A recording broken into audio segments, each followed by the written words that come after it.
Part 3. Old Kingdom. The Giza Kings. 2625 to 2500 BC. The Eloquence of Statues. The Giza Sphinx, Stone and History. The Sphinx holds many mysteries. Tourists trudging through the Giza Sand are frequently perplexed by it. Why so much fuss, they ask, about this dusty knoll of rock? And so, indeed, are many Egyptologists, for unlike the three huge pyramids that stand upon the plateau up above, and were the tombs of pharaohs, the Giza Sphinx has no known purpose. Yet in its day this image of a recumbent lion with the head of a man had been a mighty presence. Prayers were offered to the Giza Sphinx, and temples set beside it. Its pose, its workmanship, the shape of its eyes and ears, the broad proportions of its face, the drawing of its headdress, all served as millennial models for later, smaller sphinxes.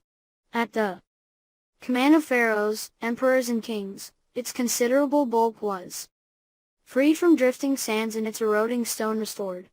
Its outline too a rare occurrence this, was drawn onto offering stele, where it was placed within a sort of hieroglyphic landscape, a 240-foot-long cat, the largest of all ancient sculptures, sitting at the desert's edge framed by the pyramids of Khufu and Khafre intended by phalanxes of priests.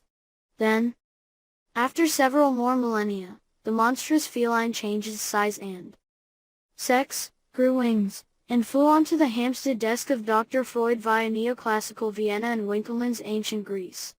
All that traditional historians can truly say about this sphinx is that it is an image of a pharaoh and that the shape and proportions of its jawline, ears and cheeks set its manufacture squarely within the 4th Egyptian dynasty, that is, at some time around 2550 BC, when Giza's 3 great pyramids were being built, and a rhoda granite stela set up in later times between its 2 enormous paws appears to describe it as a work of Khafre's reign.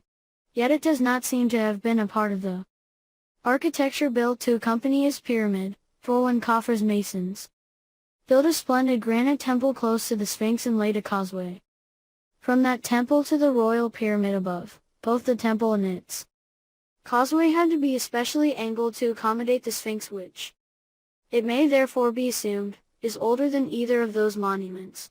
It is likely, therefore, that work upon the Giza Sphinx had started in the decades before Khafre came to the throne, that is, in the times of Khufu, or those of his little-known successor, Khafre.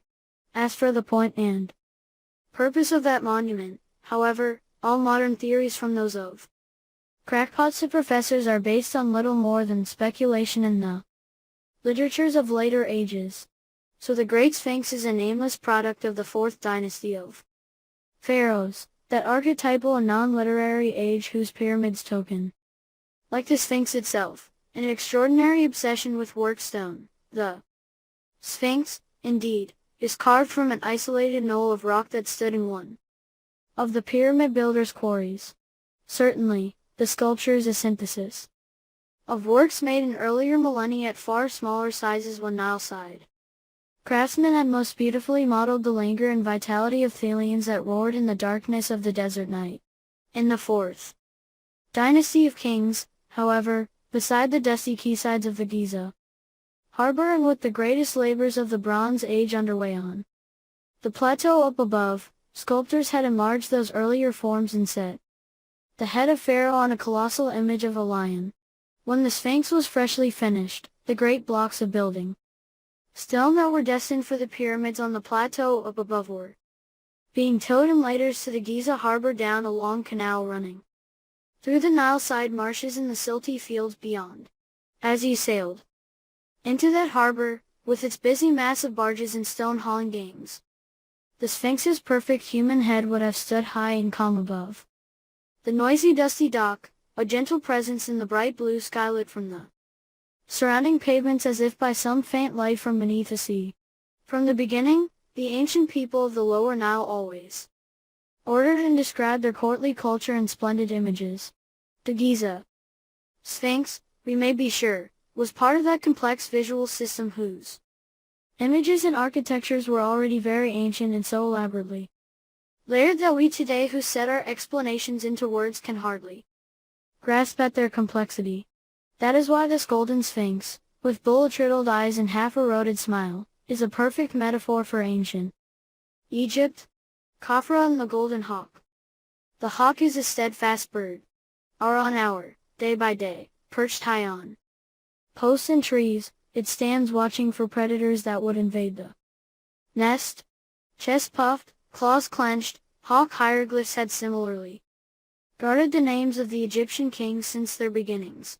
Set on a variety of perches, the same silhouetted image came to signify both the horizon in the west and several pharaonic gods, most particularly Horus, who in the last decades before the age of the colossal pyramid seems to have been the first of the pharaonic deities to be drawn in human form. A hawk's head set on a human body. The same fierce protective bird stands behind the head of the pharaoh. Khafre is part of the long-celebrated statue which, in the early 1850s, one of the work gangs of archaeologue extraordinaire Auguste Mariette dug out of a pit in the floor of a granite temple by the Sphinx. Perched on the highest point of the royal throne, the stone hawk protects the sculpted image of a king who ruled the region of the Lower Nile for around a quarter of a century, from about 2540 BC. It is a masterpiece of three-dimensional design. Seen from above, the hemisphere of the royal head is gently held inside the soft enclosing angles of its wings. Seen from the side, the double angle of those same two wings echo the forms of the statue's face, so that together they make a series of sharply radiating lines that strike out in lively angles from the lappets of the royal headdress, the so-called nemes, which in life was made of striped and pleated linen. Seen from the front, however, the powerful bird and all its sculptural subtleties are entirely hidden by the royal face and headdress, its qualities absorbed into the seated figure of the king.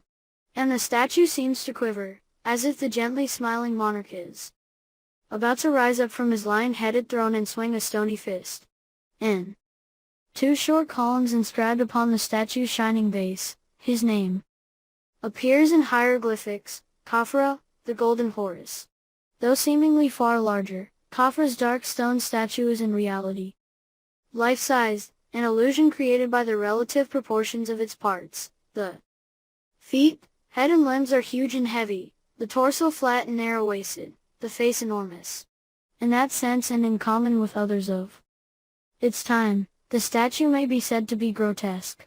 Here though the impact of those curious proportions is softened by some gratuitous injuries too.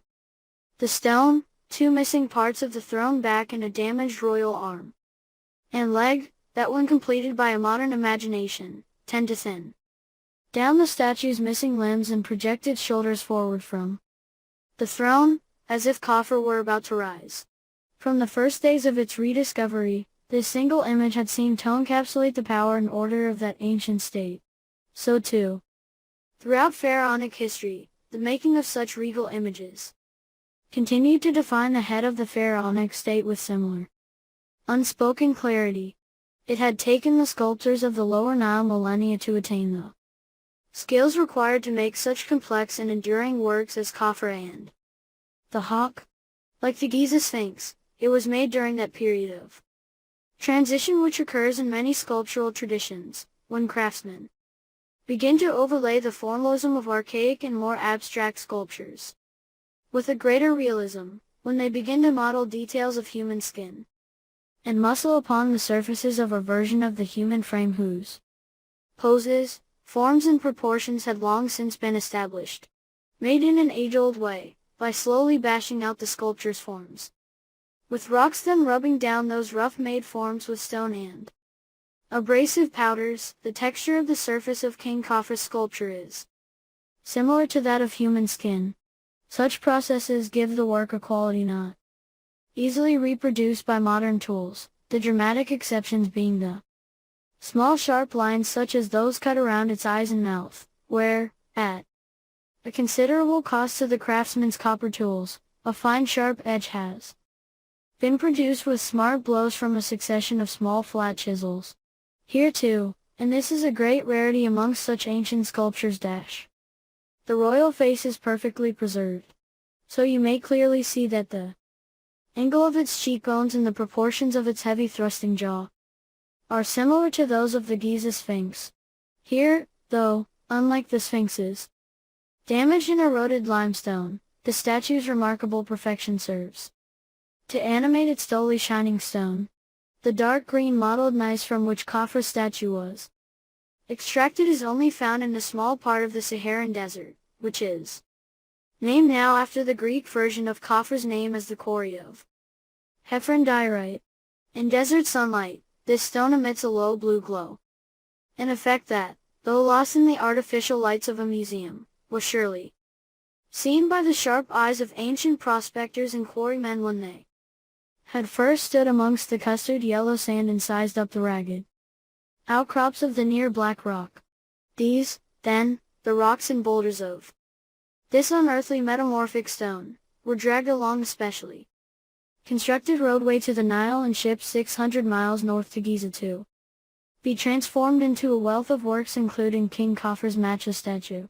Procuring and working such hard exotic stone as diorite required resources similar to those employed in pyramid building and thus was probably undertaken by a workforce from the royal court. Huge amounts of time and effort must have been taken up by the slow progress of cutting down the block of Khafre's statue, by pounding it and cutting it and polishing its surfaces with abrasives. For people with such fine clear judgment, those slow processes would have offered so much precision in the making of the statue that one might regard its creation as a kind of meditation. Hard Histories, a lineage of statuary. To this day, traditional histories have little to say about the kings for whom the 4 colossal pyramids were made, though their monuments yet dominate the Memphis skyline, and a handful of the people such as Hardiev were celebrated in later literature. They ruled, it now appears, in a pre-literary age. So the only known contemporary records of those kings' lives and times are their pyramids and statues, their written names, and some accompanying hieroglyphic phrases. Yet sculpted images like the Great Sphinx and Khafre and the Hawk offer genuine glimpses of the tenor of that court, and the changing architectures of the contemporary pyramids, tombs and temples show that lively processes of experiment and change were underway. Unfortunately, the record is very partial. The surviving statues of Sneferu, for example, the king for whom the first colossal pyramids were made, are heavily eroded and would appear to be late examples of earlier archaic traditions. Nor can a single court statue be definitively assigned to the decades of his successor Khufu, for whom the Great Pyramid was built. Some nameless heads might represent that monarch. In a few fine fragments found at Giza, some of them deriving from a life-size alabaster statue of a king with a hawk behind his head, may also have been sculpted in his lifetime, but only a tiny ivory statuette is known today that bears King Khufu's name. The loss is considerable. This was the age in which the millennial image of pharaonic kings was brought to its maturity in the court. Sculptors were superb craftsmen. The rare fragments of their relief sculpture that have survived are of the finest quality. Fortunately, the same soft limestone used for those reliefs was also employed for a series of anonymous heads and busts that were placed in some of the tomb shafts of the tombs of Khufu's courtiers. And though they are not images of Pharaoh, they are as fine a group of sculptures as any that have survived from Pharaoh's Egypt. Most of these sculptures were made at the same scale as King Khafre's splendid statue with the hawk, which was made in the following generation. Like that work, these limestone heads and busts show something of the move from archaism towards a greater realism. Several also show the use of fine ground plaster as a micromedium, which was laid over the finished surfaces of the sculptures as a heavy wash and then gently reworked with fine abrasives to render the smallest subtleties of the surfaces of a human face. First, the craftsman sculpted the soft white limestone in an older and more formal mode, and then, as if by magic, they added an extra layer of reality to bring the heads alive. Many of these heads and busts, indeed, appear to share a remarkable concern for replicating the features of specific individuals, presumably a few of Khufu's courtiers, to the extent that some of the features of these carefully sculpted faces have been brusquely readjusted with a few swift chisel cuts after their final finish had been applied. These, then, show the skills within King Khufu's court, the sensitivities, the precisions of workmanship and observation inherited by a following generation that enabled its craftsmen to sculpt the statue of Khafre and the hawk. Some missing links between those limestone heads and Khafre's hardstone image were uncovered by French archaeologists in the 1920s when excavating the ruins of the Pyramid of THREEold, the pharaoh who had ruled in the decade between King Khufu and King Khafre. Though THREEold could well have been the original subject of the Giza Sphinx, his modestly made pyramid was not built at Giza but on a lone hilltop, some 7 miles to the north. There it was, beside his pyramid in the mud brick ruin of a miserable temple, that pieces of no less than 20 exquisitely sculpted statues of the king were excavated. One of the best preserved of these smashed sculptures showed THREEold enthroned. Though only the head and neck survive and the nose is broken, it is a very splendid piece. Set inside the angles of the Niem's headdress, the chisel-sharpened forms of the eyes, ears and mouth of the life-size face owe much to the techniques of the earlier limestone sculptures of King Khufu's nobles.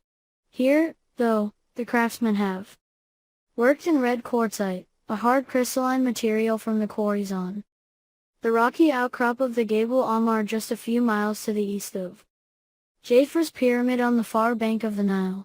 And that glistening pinkish stone has been polished to a skin-like finish, which serves to embellish and expand the simple limestone forms of the earlier sculptures, so that, to the modern eye, they seem monumental.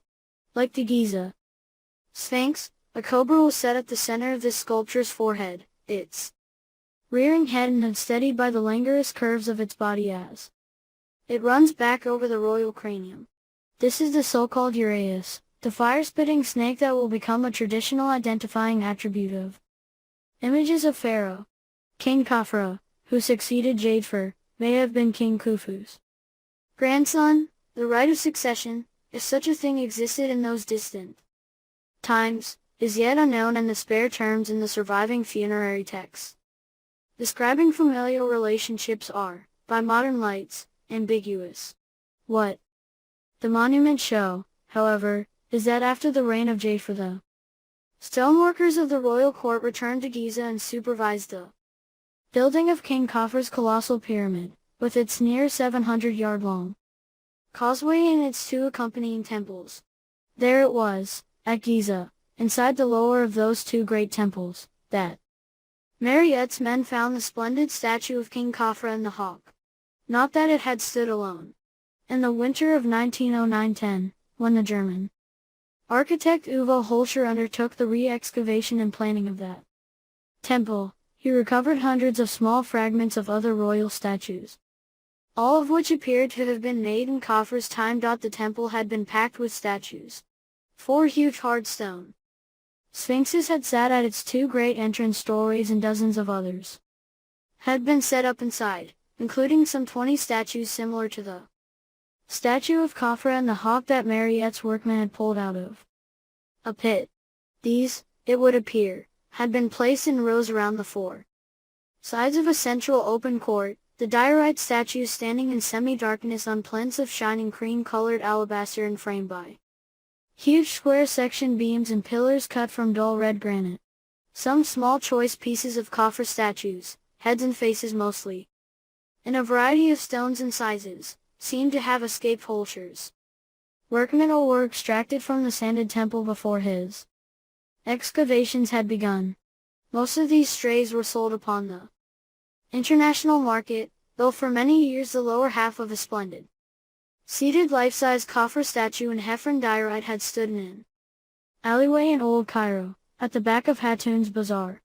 Nonetheless, At the ending of the work, Holscher sent fragments of half a dozen statues of the same fine type as Khafre and the Hawk to the museum in the Tahrir Square, beauteous torsos and headless figures that curators with fewer wonders at their disposal would happily set in pride of place within their public galleries, placing Pharaoh, the figure at the center.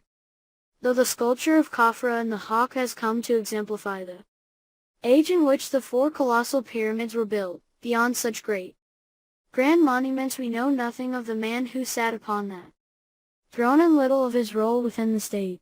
Perhaps it was a combination of those colossal pyramids and judgments such as that which described the royal statuary as possessing a remote and divine perfection that first prompted the now common notion that, like Hernan Cortez and Captain Cook, pharaohs such as Khafre had been regarded as living gods. Yet the notion of pharaonic divinity is as unsubstantiated as the modern myths that have come to surround Cortez and Cook, and all are products of their proponents regarding alien cultures with a patronizing eye. Superficially, of course, some things are similar. Just as many European monarchs piously believed, as did their citizens, in their divine right of rule, so pharaohs also sat on thrones and, certainly, the officers of the kingdom had operated in the royal name. Just as the role of pharaoh in that state may have been entirely different from those of European kings, so too may have been the key concept of divinity. Modern distinctions between natural and supernatural, mortal and divine, simply may not have existed, in some religions, as the Egyptologist Ronald Fenestad remarks. Ultimate reality concurs within the terrestrial world. In such circumstances, all the world but only the world would have existence, and in that world, the modern line between divine and earthly power, between gods and mortals, the seen and unseen, the living and the dead, would simply demarcate a change of state within a single living system. If that were true within the ancient valley of the Nile, then Pharaoh's Egypt would have been conceived as completely self-contained, a universe in which all life, from the rising of the Nile to the movements of the sun and stars, from a seated king to a sprouting seed, from a wheeling hawk to a couchant lion, shares a common, invigorating unseen energy, the same energy that is held within the wings that touch the sides of Khafre's head. In such a lively universe, the mystery of the Sphinx is no longer a Christmas cracker riddle, its solution, that the grandiose combination of lion and snake in a portrait of the living king had manifested some previously unseen aspects of the royal office.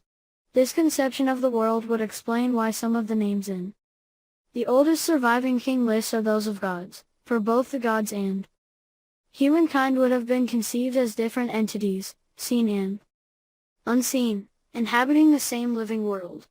It would also explain why such care had been lavished upon the dead of the lower Nile since the age of the first farmers. Though their spirit and body could be seen to have divided, their ultimate reality, seen and unseen, remained within the living valley. In concrete terms, some of the first known images of Pharaoh show him clutching a mace and in the act of taking life. The same archaic pharaohs are also shown sitting at the center of open courts overseeing the presentation and offering of tithes that will supply the royal households and those of their courtiers with food and all their other needs. And in those open courts, both animals and people are dispatched, whether brandishing a mace or seated at the center of an offering court. The images of the early pharaohs consistently show them as the active and sustaining link between the seen and unseen aspects of the courtly state, coupled with efficient systems of tithing and supply conducted in the name of Pharaoh. The valley's prodigious fertility had promoted such colossal surpluses within the state that, after some 4 centuries, the government was able to conceive and undertake the construction of 4 colossal pyramids and their attendant temples, and the temples of those pyramids were centered around facilities for offering where those same archaic rites of presentation were yet undertaken. And the small rooms and these temples held some of the physical trappings of archaic kingship.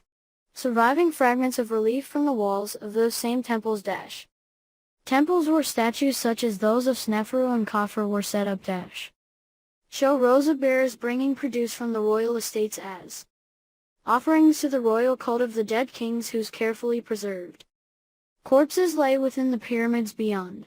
Such images are miniature versions of the state system of supply, the system that had enabled the creation of those tomb chapels and temples, supplied offerings to fated kings and provisioned the living court. Such offerings had once been presented to the kings in the archaic courts, whilst links between previous and present generations were also maintained within the pyramids' attendant cemeteries where, in the royal name, the dead courtiers were also presented with regular offerings by specially appointed officiants. Along with making tombs and temples, these well-regulated year-round activities were the living definition of the state. And Pharaoh was the focus of the state, the fulcrum of that system, which served and supplied the households of the court in life and death. So the essential office of the man sitting at the center of this system King Khafre and his hawk, his antecedents and successors, is best described in modern terms as that of a sacerdotal priest, the single figure whose offices in life and death penetrated and synchronized the energies contained within the ancient valley of the lower Nile and placed them at the service of his people. 8. Finding Menkaure. The excavations of George Andrew Reisner, 1906-10 Pyramid Temple. 3 great pyramids comprise a celebrated line of monuments at Giza. Excavations at the third and smallest of them began on Christmas Day 1906, when George Andrew Reisner's workmen laid down a small iron railway line to transport carriage loads of surface sand and rubble to a nearby dump. Then the great Harvard archaeologist ordered his team of 60 excavators to dig down into the ruin of the temple that lay upon the pyramid's east side. The pyramid and its adjacent temple had been built to house the burial and the funeral cult of King Menkaure, who had succeeded Khafre to the throne. Menkaure was later celebrated in the tales of Greek travelers as the king who, on being told that he would live for but a few short years, outwitted the prophecy by doubling his time on earth with the nighttime use of flaming torches, a process perhaps describing a pharaonic siesta that turned one day into two. In Menkaure's own time, his craftsmen had taken a similarly unusual route, setting his pyramid immediately behind his father's monument, which was more than twice its height, and striping a large part of its exterior with blocks of rough red granite. And so today, though its size would not be matched again in all of Egypt's history, Menkaure's pyramid appears as a delicate and compact monument, the smallest of that famous line of 3, set back from the great cemeteries, alone within the silent desert. As if in compensation for its diminutive size, parts of the temple wall that Reisner's men first freed from the surrounding sand and rubble were found to hold some of the largest blocks of stone that pharaonic masons would ever use. Weighing more than 200 tons, they had been dragged up the escarpment and into their positions at the pyramid's east face. From the limestone quarries down below, Reisner's men found plentiful evidence of these extraordinary labors. Some of those colossal blocks are still sitting on the granite rollers with which they had been maneuvered into position, whilst red brush survey marks within the temple and some small neat stones set up and down the causeway record the various levels that Menkaure's masons and builders had established as they worked. By mid-March, as excavation continued, Reisner could see that the pyramid's temple had never been completed. Many of its walls were but half built, and some of its rooms were yet filled with building rubble. Text on the surviving fragments of a small stone stela told the story.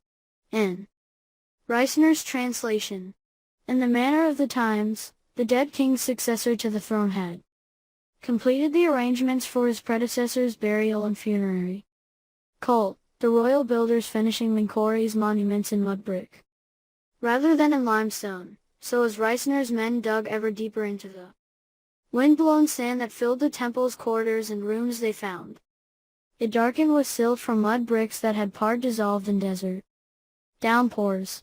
In one of the narrow column halls still part protected by the temple's roofing blocks, the workmen found a little Roman cemetery. Some 20 bodies all carefully interred and decorated with charms and amulets made in the 1st century AD. Medieval Arab coins were also scattered through the building, dropped, so Reisner assumed, by treasure seekers or by masons quarrying some of the temple stone. Beneath all that, several of the temple's magazines still held the original paraphernalia of royal offering, fragments of some very ancient hard stone bowls, some domestic pottery, and caches of flint. Slaughtering knives, dull from wear, such as had been made and used within the royal court since its beginning. There, too, were mud ceilings from long-lost boxes and papyrus rolls, many of them bearing the impressions of the names of a variety of kings from the reign of Shepseskh, the last monarchs of the Old Kingdom, for the temple had been used to offer to the cult of Menkaure for several centuries. In those same times, so Reisner found, the later generations of officiating priests had rebuilt and reshaped parts of the great old temple and made burial chambers and tomb chapels for their families and themselves within a nearby quarry. As Reisner's men dug down onto the temple's flagstone floor, they found scattered fragments of alabaster statues, large and small, and what later proved to be, after several of its fragments had been set back together, a majestic over life-sized alabaster statue of King Menkaure, seated on a throne. This statue, Reisner thought, was set up in a small room which had overlooked the temple's open court and had been the focus of the produce and provisions that the priests had offered to the dead king down through the generations. The statue stands today in a museum in Boston, Massachusetts, the town in which Reisner lived and worked. Unlike the statue of Khafre and the hawk, it is little celebrated, but it is nonetheless extraordinary for all that. Flanked by the 2 striped triangles of the Nemes headdress, the king's wide-eyed almost friendly face is beautifully sculpted, the brisk marks of copper chisels showing its sculptor cutting directly into the creamy stone in an almost modern way, leaving only some quick black brushstrokes to delineate the royal eyebrows and mustache. This friendly face, however, was set upon a torso and a pair of shoulders so improbably wide as to give the king the appearance of an American football player. Another attempt, perhaps, following Khafre statues and the Sphinx, to express the special qualities of the man who sat upon the throne. Yet, just as that statue appears a little odd to us today, so too this experiment in altering the scale of those parts of the standard pharaonic figure would seldom be repeated. Valley Temple. The next season's excavations, Reisner single-mindedly decided, would begin in June 1908, in the roaring heat of summer. With the excavation of Menkaure's pyramid temple completed, he was looking for the second temple which, precedent affirmed, should lie at the other end of the causeway whose traces could still be seen running westwards from the portal of the pyramid temple down towards the Nile Valley. The lower section of this causeway, however, had simply vanished into the sand. So, the hunt began with the expedition surveyors setting a series of iron rods into the limestone plateau at 100 yards apart, running down from the pyramid temple in a line which followed the scars in the rock that echoed the lines of the largely vanished causeway. A week later, after 6 such rods had been set down, deep in the sandy valley which lies to the east of the 3 great pyramids, they came across the upper sections of mud brick walls, some 300 yards from Khafre's splendid Valley Temple and the Giza Sphinx, close to the quays of the pharaonic harbor. They had uncovered part of the ruins of Menkaure's long-lost Valley Temple, buried deep in placid horizontal strata that had been deposited by flash floods running off the desert at the ending of the Old Kingdom. From the beginning of the work, Reisner saw that, like the pyramid temple high above, this temple had also been left unfinished, presumably at the death of Menkaure. Unlike the temple by the pyramid, however, building at the Valley Temple had barely started, and once again Shepsesk's builders had finished the monument, erecting a considerable structure for the reception of his father's mortuary cult, with thick mud brick walls and wooden columns and doorways set on flagstone floors. Reisner's excavators had begun their clearance where the first mud brick walls had come to light, and these, so it transpired, had been built behind the temple's open courtyard, 10 feet high and well preserved. These corridor-like rooms were entirely filled with soft wind-blown sand, stained with the gentle dust of decayed mud brick.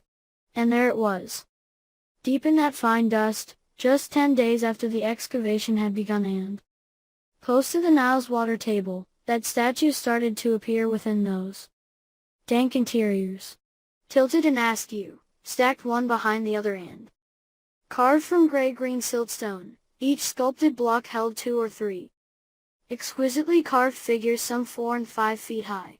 On July 10, 1908, Reisner records, at 3:30 in the afternoon in the narrow room that they had numbered 3, the first of the triads was uncovered. Half an hour later, another had been located, and in the following half hour 2 more.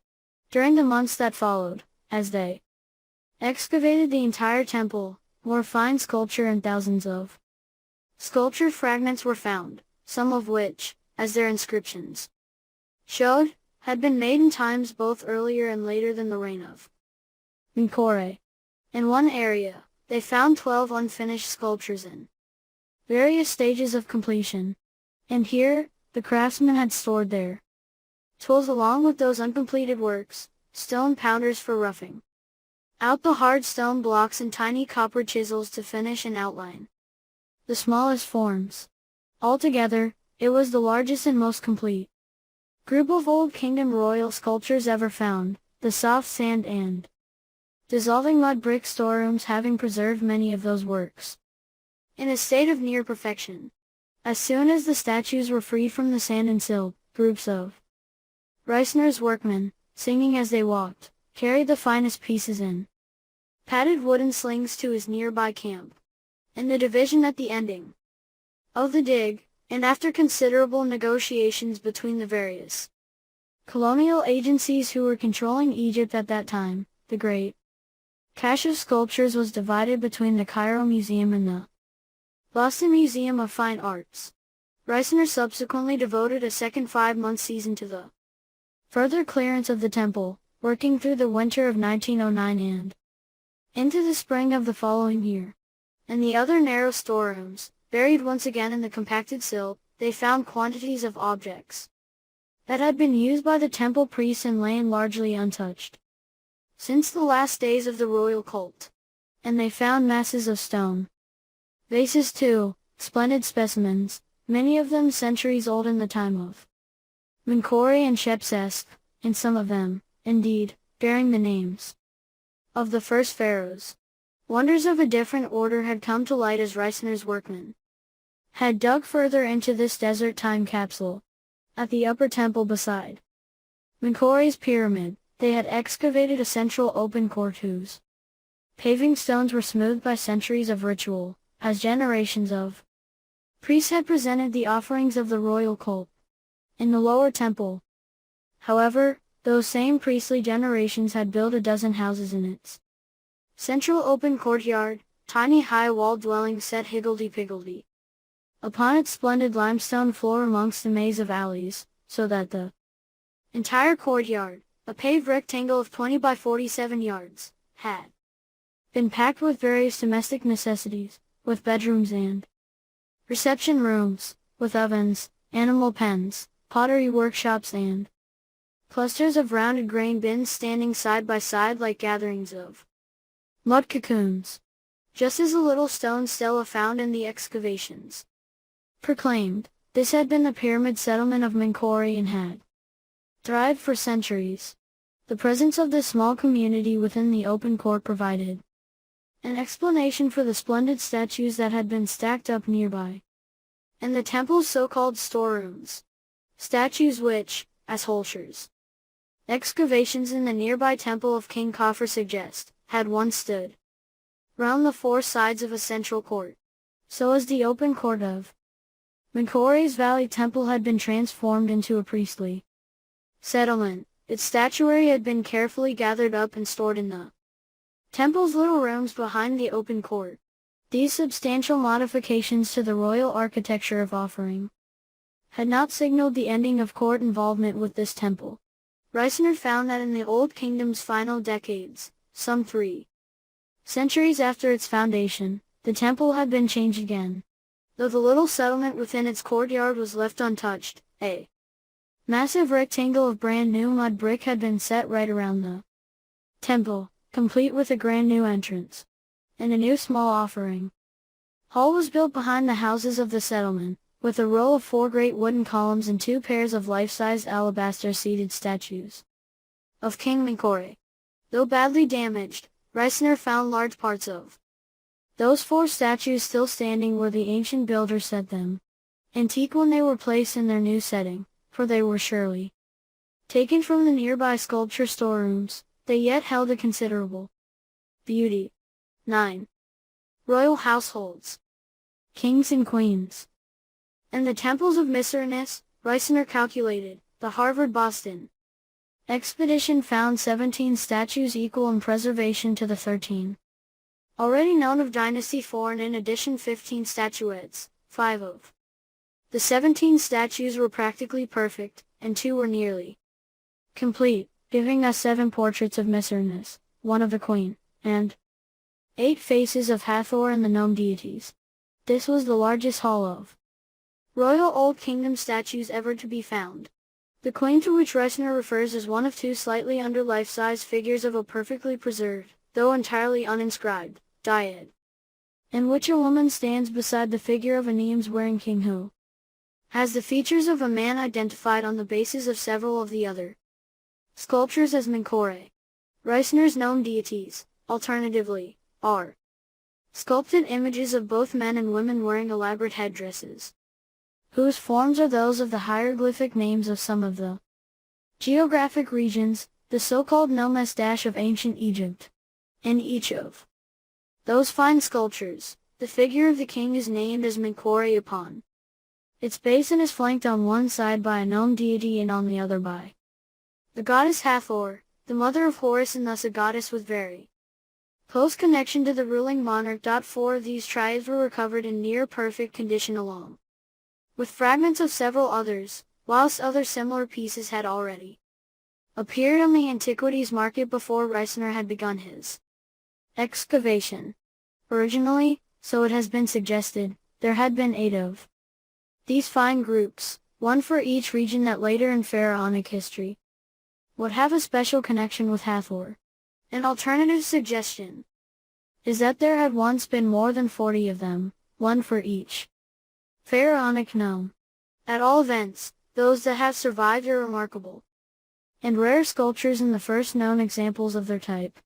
Reisner found pieces of several other types of statue at the temple, most of which were images of the king. Some had been made of ivory, red granite and alabaster, others of diorite and porphyry, while several inlaid crystal eyes and a single wooden arm found loose within the temple's filling hint at lost works that had been made of more fragile materials. The better part of Menkaure's surviving statues, however, were sculpted in a placid and finely textured siltstone brought from a quarry in the eastern desert, which had been quarried by craftsmen 3,000 years before the time of Menkaure and was yet used in Roman times. If it is firmly struck and the chisels are frequently resharpened, this siltstone can be worked with copper tools. It can also be cut with copper saws, provided their teeth are fed with a stream of powdered carbide or corundum dust. Reisner found telltale traces of a bright green copper oxide from those saw blades still lying in saw cuts on the sculpture's bases. With the aid of just such abrasives, siltstone can also be brought to a high and even polish, a quality subtly employed by Menkaure's craftsmen to emphasize the faces and upper torsos of their sculptures, so that their detail sparkles and the eye is drawn towards them. The surviving fragments show that hundreds of working craftsmen had been making sculptures for all the kings for whom great pyramids were made. Like the labor forces that built pyramids, the royal sculpture workshops must have been a considerable enterprise in which the state supplied everything from provisions for the craftsmen's households to the smelted copper of their tools and the blocks of desert stone on which they worked. It is not yet known where these sculpture workshops or the dwellings of the craftsmen's households had been situated, though Reisner recovered some 15 unfinished hard stone sculptures in various states of completion. He found no dust or chippings from their manufacture, which would suggest that they had been brought to the Valley Temple from the royal workshops, presumably after the king had died and work upon his projects halted. In all likelihood, those studios had been situated in the general vicinity of the Giza harbor, along with the royal residence in the large and various settlements built to house and provision the pyramid builders, and which are presently in the processes of excavation. Presumably the sculptor craftsmen and their households had followed the pyramid builders in the royal residence, generation after generation, as they had moved up and down the west bank of the Nile from the site of one great pyramid to the next.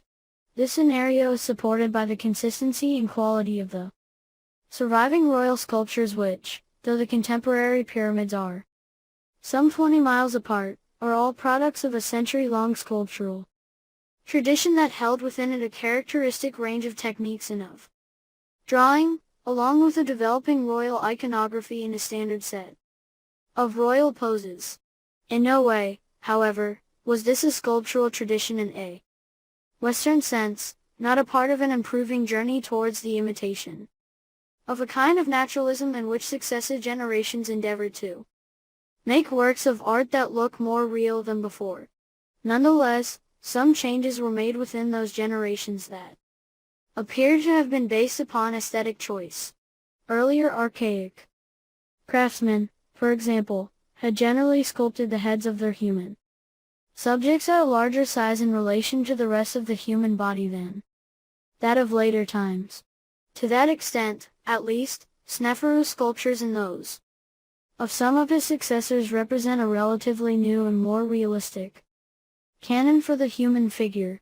Yet the giant alabaster statue of Menkaure has a far smaller head upon its shoulders than those of the earlier kings.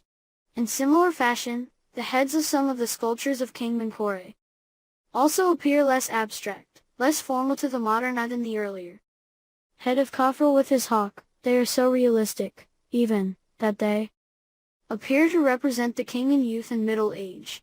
Some of the fine limestone heads of Khufu's time, however, are yet more subtle in their detail, and they had been made a half-century earlier. This apparent realism, therefore, speaks not of progress in a Western sense, but of choice and, ultimately, of the pharaonic sculptors' enduring fascination with their ability to endow hard stone with life. These, then, are the relics of a school of sculpture that enlarged, explored and remade a set of archaic forms to create the beginnings of a sophisticated millennial tradition that flourished till the times of the last pharaohs, queens and goddesses. In the dark world of Menkaure's siltstone sculptures, the females in those statue groups, the goddesses, the known deities and the unnamed women of the perfect dyad, show off their archaic inheritance more insistently than the male figures, every one of them displaying the prominent geometric pubic triangle that is a direct inheritance from first known female figurines of prehistoric times. With their high, rounded breasts and their filmy skin-tight dresses, such formal elements set within the otherwise subtle modeling impart a curiously hypnagogic quality to these smoothly sculpted women. As Reisner noted, Menkaure's craftsmen placed his images in the company of a variety of goddesses who, though their faces have different features from those of the sculpted king, are all similar to one another, and like the images of Menkaure who stands beside them, each one of them seems to be alone.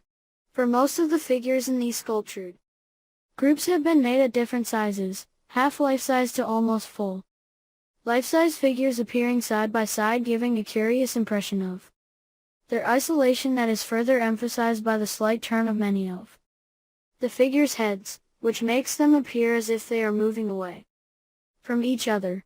So although their sculptors set them side by side within the same block of stone, to the modern eye each figure seems to inhabit its own space.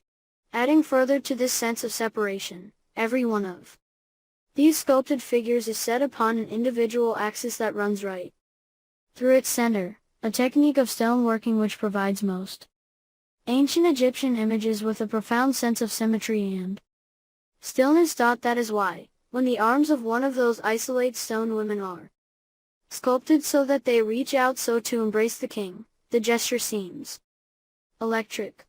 In the middle of the rock, these remote out-of-scale figures are joined by human gesture, like the feathered wings of Khafre's little hawk. The care, the warm touch in the cold stone, is palpable.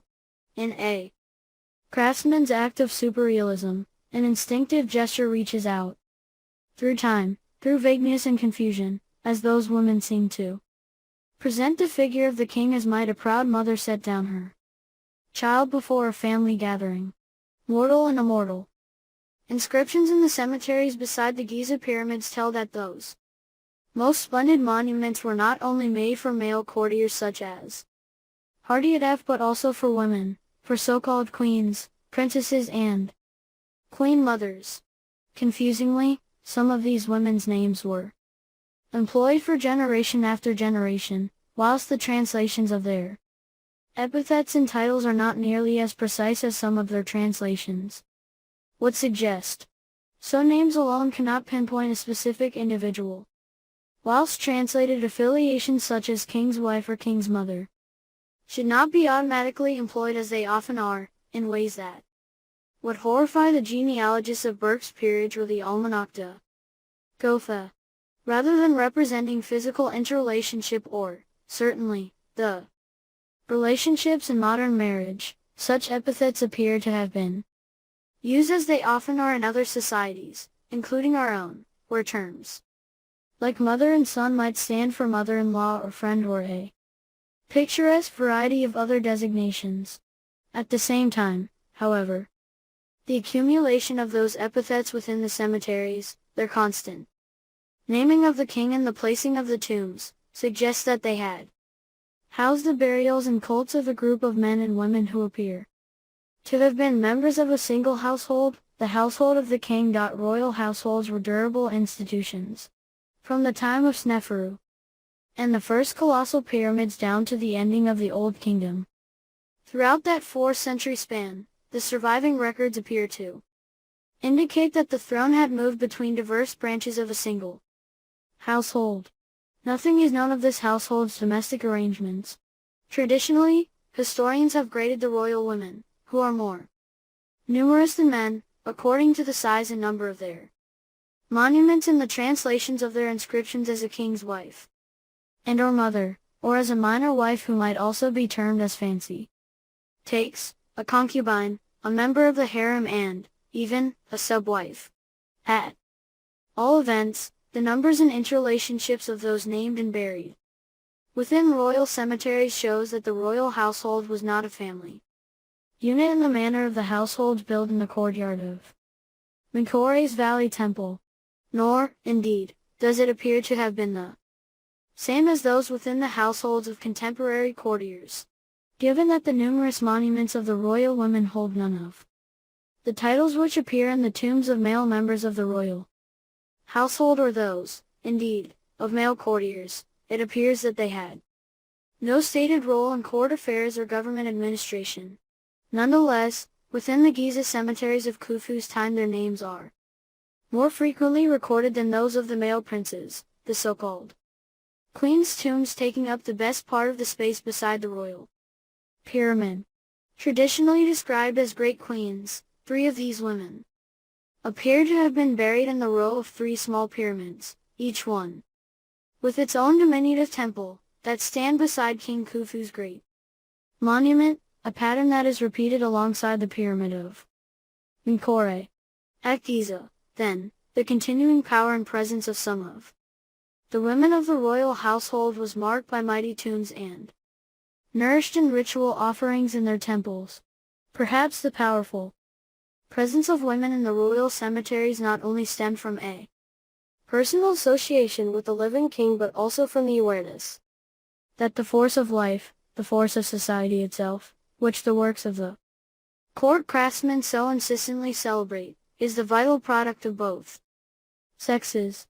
At all events, the traditional assumption that the pharaohs had ruled like European kings and kept close harems is based on those traditional translations, on 19th century courtly manners and, ultimately, Champollionn's secular vision. Better to drop such Eurocentric notions, along with the quaint assumption that the family of the king held genius in its generations and was stuffed with princely craftsmen, architects and engineers endowed with the abilities to raise vast pyramids and make some of the world's great sculptures. Better to conceive the Old Kingdom court as an environment where such talents had been cultivated within a series of courtly households grouped round that of the ruling house. And the single central office in that rare society was that of Pharaoh. It sustained the living and the dead. It alone bestrode the households of the gods and those of humankind. No wonder, then, that unlike the households of the courtiers there is no evidence of an established order of direct familial succession for the throne. 10. After Giza. Marking time. By the ending of the Old Kingdom, a 20-mile-long line of pyramids stood on the western horizon at the end of the Nile Valley.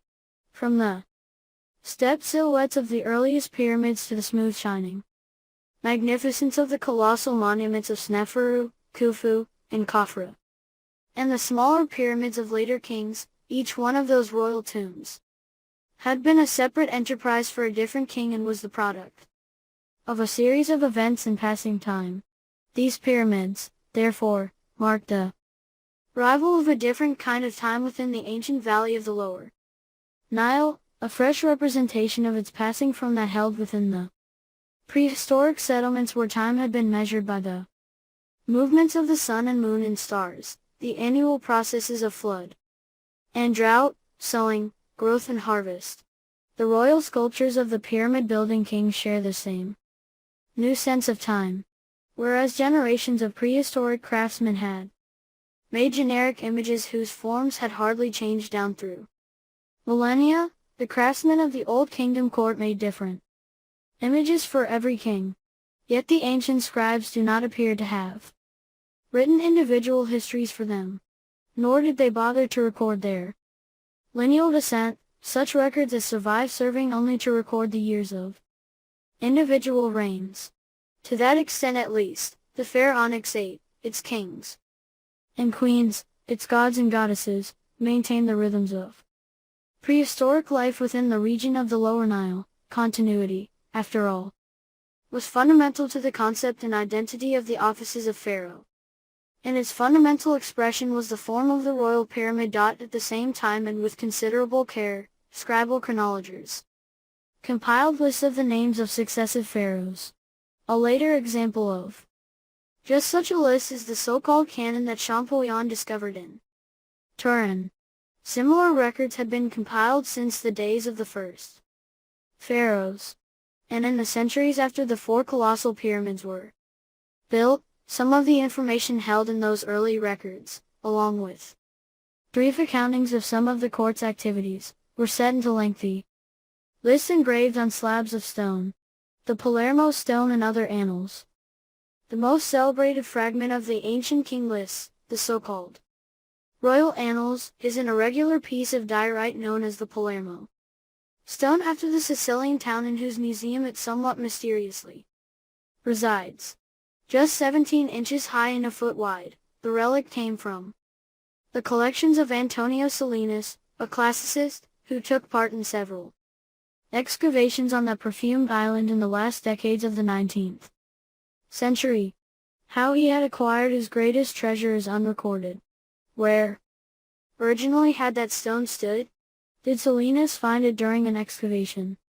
Or had it been part of the ballast of an ancient boat brought up in a fishermen's nets and sold to the local professore? Other smaller fragments engraved with similar texts to those on the Palermo Stone appeared on the Cairo Antiquities Market in the first decades of the 20th century. they could be fragments of the same set of annals or morsels of other king lists that are otherwise unknown. That some of them were rumored to have been built into the walls of medieval Cairo suggests that they had been taken from the region of ancient Memphis, which is but a few miles south of the modern capital, on the west bank of the Nile. Another, different set of Old Kingdom annals came to light in the 1990s and is known as the Palermo Stone, found in Memphis' southern cemeteries. Its inscriptions had been haphazardly engraved upon an antique 8-foot-long rectangular slab of basalt that had been repolished and reused as a coffin lid for the burial of a late Old Kingdom queen. Though excavated in the 1930s, its ill-cut texts had been mostly rubbed away during the stone's repolishing, and they were only recognized as another set of royal annals decades after the slab's discovery. If, as is most likely, all of these variously fragmented inscriptions had been engraved at some time late in the Old Kingdom, they would be the world's oldest compilations of historical records. For though each separate entry in these annals has been compiled in the same distinctive format as the terse accounts of individual events from the times of the first pharaohs, which had been engraved on small rectangular plaques of ebony and ivory, these later annals appear to have gathered all that information together and placed it into gridded rectangles in the manner in which contemporary accounting scribes entered lists of goods and people on papyri.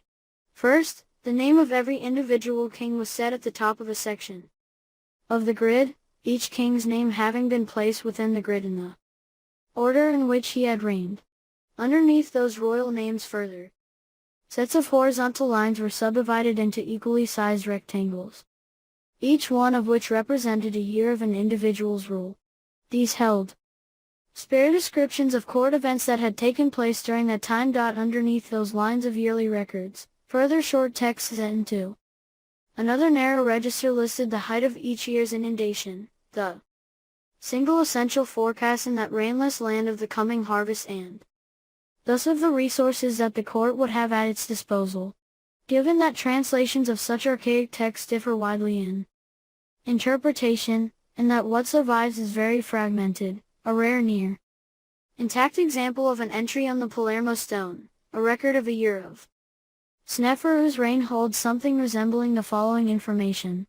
If the annals of the Palermo Stone had held the names of all the kings of the first 5 dynasties, then the size of the gently quavering grid lines that yet survive on both its front and back suggests that those annals had originally extended for some 7 feet and more. In similar fashion, the StatuaryPlacing stone seems to have provided an equivalent record for the kings of the 6th dynasty, its listings finishing, it would appear, around 2150 BC, about halfway through the lengthy reign of Pepi II, who is considered to have been the Old Kingdom's last major monarch. Happily, the few surviving year dates on the stone annals share broad agreement with the fragments of the Torn canon that was compiled more than a millennium later. Their data also tallies with some other shorter king lists that were engraved and painted in some of the later standing monuments, and they tally too, though less precisely, with most of the surviving fragments of Manetho's history. In their present highly damaged state, however, their somewhat inscrutable texts provide little more than keyhole histories of the individual years of largely anonymous reigns. What these broken annals do clearly show is the type of information that the Old Kingdom court wanted to preserve, that is, a year-by-year account of some of its activities. A statue of a god was made, land colonized, a chapel built, a census undertaken. The vast work of constructing pyramids and other courtly tombs is never mentioned, only the lesser activities of the living court, that, and the all-commanding fact of the height of the annual flood. None of these records, however, not the annals nor all the other ancient king lists put together, contain sufficient data to enable the construction of an unbroken timeline for pharaonic history. Even the fragments of the Torn canon, the yardstick against which all other records are yet judged, preserve the names of less than half the Old Kingdom monarchs that are recorded on the monuments. Since the times of Champollion and Lepsius, therefore, one of the great prizes of traditional Egyptological research has been the retrieval of texts and inscriptions that augment the data of those broken king lists, these, for the most part being builders' graffiti left on the blocks of tombs and pyramids and similar short texts which for a variety of purposes record the year of rule, the season, month and day, and the reign of a specific king. Some 200 of those useful documents are now known from Old Kingdom times alone, from hieratic notation scribbled on pots and papyrus to Corman's dockets sloppily painted in red ochre on the limestone of a pyramid block. In 1999, one such graffito found on a rock in the Sahara provided a unique record of the year 24 of the reign of Khufu and served, therefore, as a correction to his previously recorded reign length of 23 years as is recorded in the Turin canon. Time present and time past. As generations of scholars worked to build a precise chronology for ancient Egypt, they had to struggle with a knotty puzzle bequeathed by Fourier and Dupuy. Like those two 18th century academicians, the ancient Egyptians had been inveterate stargazers and from the earliest of times had recorded the specific year and season, month and day in the reign of a specific king in which certain celestial events had taken place. Many pharaonic monuments, too, were precisely orientated to specific celestial events, and many of them held the names of the kings in whose reigns they had been constructed, all of which, it seemed to the chronologers, held out the possibility of retrieving a scientifically determined chronology of the pharaohs based on a modern mathematical recalculation of the dates of those ancient celestial events. The ancient fascination with stargazing was an unfathomable inheritance. Since the times of the hunter-gatherers, humankind had recorded observations that had tracked celestial events that marked intervals of human time. With the coming of the kings, these observations were employed to set the monuments and the rhythms of court life and temple ritual in concert with the movements of the sun, moon and stars. Just as the passage of the sun marked day and night, just as the waxing and waning of the moon marked out months of time, just as the rising of a star could mark the duration of a year, so too, a variety of solar and stellar events were used to orientate the baselines of pyramids to high degrees of accuracy and to set the axes of many tombs and temples, rather than straightforwardly employing a lunar calendar like most other ancient peoples. By the times of the Great Pyramids, the principal pharaonic calendar was fixed by the so-called tropical year, that is, by the year that is measured out in solar solstices, which in the strange environment of the valley of the lower Nile with its north-south axis had immediate and tangible concordance. The tropical year was then subdivided into 12 months of 30 days with 5 extra days added at the beginning of each year, the 5 outside the year, as they were sometimes called, which were intended to keep that 360-day calendar attached to the rhythms of the farming year. This is the calendar, so it appears, that was later adopted by the Romans, who added an additional day every 4th year to further slow its progress around the farming year. As one authority has remarked, it is the only intelligent calendar which has ever existed in human history, and with a few further tweaks. It is the calendar of the modern world. In that rainless kingdom where the annual flooding of the Nile heralded a season of cultivation and harvest, which in turn was succeeded by months of fiery heat, the agricultural year was divided into just 3 seasons, Ahet, Peret and Shemu, the translations of which have been variously disputed since Champollion's day, but which represent, respectively, such terms as Nile, flood or autumn, growing or winter, and summer or harvest. Lacking the Roman leap year, however, the 365-day calendar moved inexorably round the farming year, and though the rate of this disjunction would hardly have been apparent in the course of a few decades, for a great deal of the time, the two would not have coincided and farmers would have found themselves sowing in the season named as harvest. But then, of course. All farmers are well aware of the times of planting and of harvest and would hardly be confused by the names of a man-made calendar. Nor is the simultaneous use of two different calendars, one for the court and another for the farm, particularly confusing.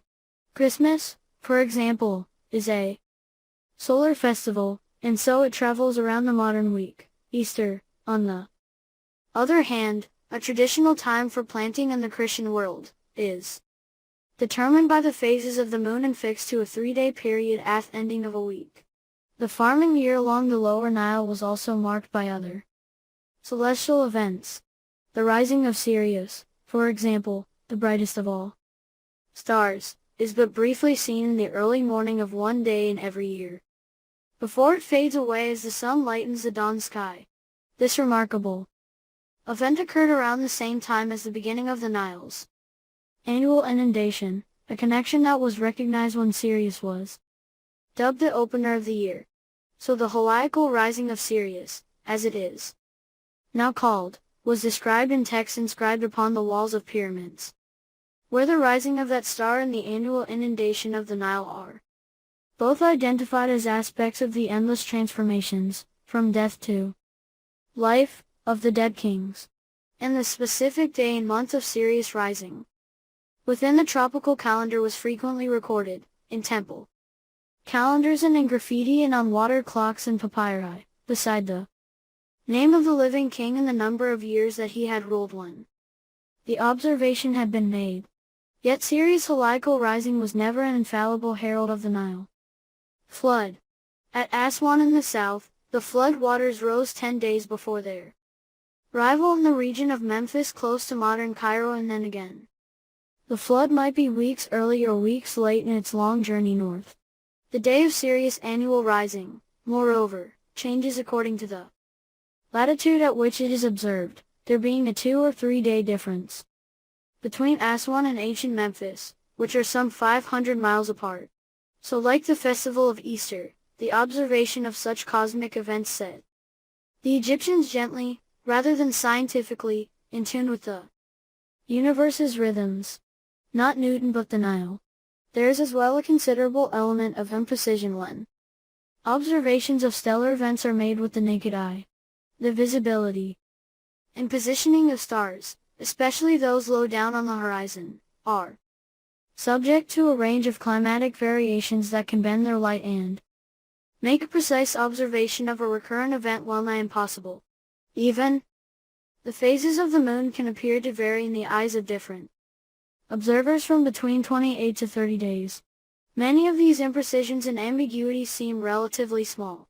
Yet, the spans of time with which modern chronologers of ancient Egypt have to contend are so vast that entire generations can disappear within such small divergences, lacking the additional day that a leap year provides. For example, the 365 days of the ancient Egyptian year had spun around the true annual calendar in a 1,460-year cycle, a fact that, until the 1940s, had led some chronologers to build an extra cycle into their dates, and thus to place the construction of the first pyramids a millennium and half earlier than their present, well-established, dates. Given such a host of variables, the accurate placement of anciently recorded cosmic events in modern times still requires the ancient astronomical data to be checked against the king lists of conventional chronologies. And that, of course, defeats the purposes of Fourier's original exercise. Nonetheless, 2 centuries of stargazing and calendar counting has provided remarkable evidence of how time was measured in the ancient communities of the lower Nile and how, eventually, the state moved to control it. For the yearly records of the earliest kings whose reigns are recorded on the Palermo Stone are not counted in tropical years but from the rising of the Nile, and the months that follow are measured by lunar observations.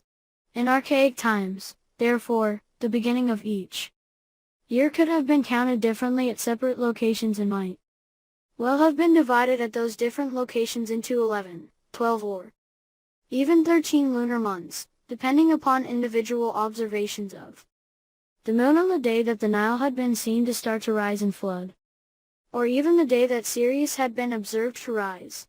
Such straightforward arrangements would have provided a well-measured life for a community of farmers. At the same time, every separate settlement up and down the river could have had a slightly different calendar, an arrangement that was hardly satisfactory for coordinating the operations of a court drawing supplies and sustenance from settlements all along the valley of the lower Nile. Unfortunately, the fragmentary record of the Palermo Stone does not show when the 360 days plus 5 days of the solar calendar was introduced, only that it was in operation in the reign of Menkaure. In all probability it had been implemented when the colossal pyramids were under construction, and a single operating calendar for the entire kingdom would have been of huge advantage. A further pointer to the time of its adoption may well be held in the alignments of several small non-funerary pyramids that were built along the lower Nile in the ages before and during the reign of Sneferu. For recent measurements suggest that these little monuments may have been orientated to form parts of a single solar sighting system that had enabled the establishment of the same solar calendar throughout the kingdom. At all events, in later history both those calendars, solar and stellar, were specifically identified with the offices of Pharaoh, part of the rites of accession including a royal vow to leave the order of the year unchanged. At accession, therefore, Pharaoh took control not only of the land and all of its resources, the very space of ancient Egypt, but also of its time, facts that had been majestically announced long since in the near-perfect cosmic orientation of the four great pyramids and the very materials of their construction, drawn as they were from all along the valley of the lower Nile. Time and history. Chronologies and calendars are not histories, of course, merely the scaffoldings on which histories are set. A scaffolding that 2 centuries of study is largely established, as far as pharaonic history is concerned.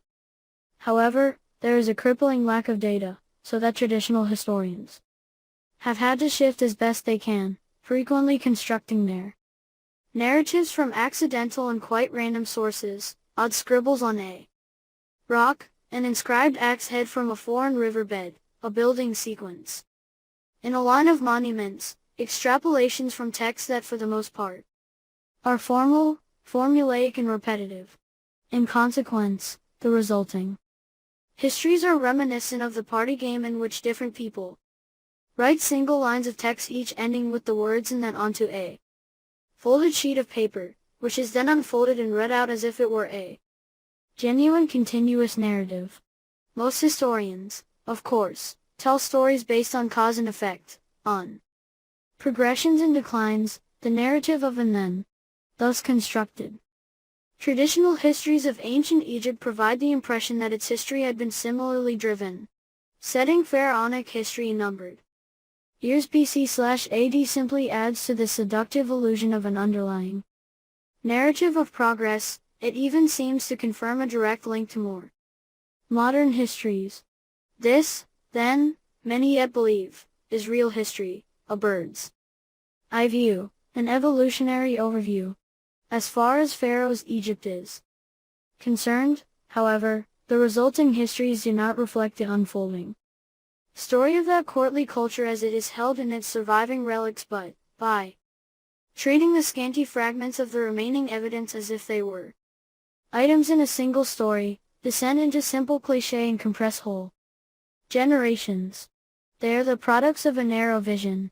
Just as Western easel painting has traditionally represented three-dimensional objects in two dimensions, and we easily assume that such images are true and even scientific. The latter claim supported by the impression that those old canvases bear resemblance to the monocular images of photographs. So, traditional Western histories of ancient Egypt provide similar illusions. Yet even the most skilled draftsmen of non-Western cultures may find such images curious and contradictory and require retraining before they can be taught to draw in the traditional Western manner. Certainly, neither Hardiedeff nor the craftsmen of his day would have readily understood such images as photographs, nor, indeed, the bird's eye views of archaeological reconstructions. They and the things they made inhabited a different space, another time, another universe. When the ancient scribes and craftsmen drew out scenes of procession, or of temple ritual as they often did, those happenings were not portrayed as an event that was taking place in time.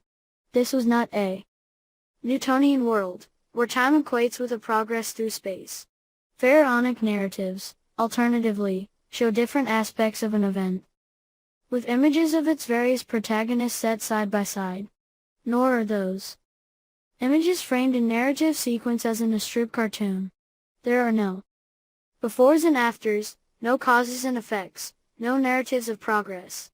Like the texts that describe the destinies of the dead, those images are not set in the past or in the future but in the present, in the here and now, alongside the shared experiences of all humanity, hearth and home, birth, death and procreation. The courtly culture of the Lower Nile inhabited a space in which the kings and gods, the seen and the unseen, the living and the dead were all present in the living world, found within the bounteous regular landscapes of the Lower Nile. This vision has the potential to provide a genuine narrative for ancient Egypt, if its surviving relics are regarded in a manner that George Kubler once described as embracing the whole range of man-made things, including all tools and writing in addition to the beautiful and poetic things of the world. It offers the promise of a direct contact with the ancient people through the things they made, and as it traces the history of those products through periods of plenty and impoverishment, it provides a history of ancient Egypt as a series of spectacular adventures in which succeeding generations heroically maintain a single vision of an eternal present.